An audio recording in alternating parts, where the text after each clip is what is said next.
కేదార్నాథ్ ఆలయ సమీపంలో పెను ప్రమాదం తప్పింది. ల్యాండింగ్ సమయంలో ఓ హెలికాప్టర్ గాల్లో గింగిర్లు కొట్టింది. దీంతో కింద ఉన్న భక్తులు భయంతో పరుగులు పెట్టారు.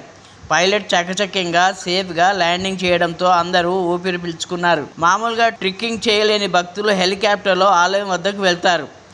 అలాగే శుక్రవారం ఉదయం పైలట్ సహా 7గురితో సిర్సి హెలీప్యాడ్ నుంచి హెలికాప్టర్ కేదార్నాథ్కు బయలుదేరింది.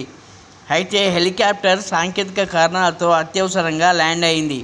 కేదార్నాథ్ ఆలయానికి సమీపంలోని హెలీప్యాడ్కు కొన్ని మీటర్ల దూరంలోనే ల్యాండ్ అయినట్లు అధికారులు తెలిపారు. పైలట్ సహా విమానంలోని 7గురు సురక్షితంగా ఉన్నట్లు అధికారులు వెల్లడించారు.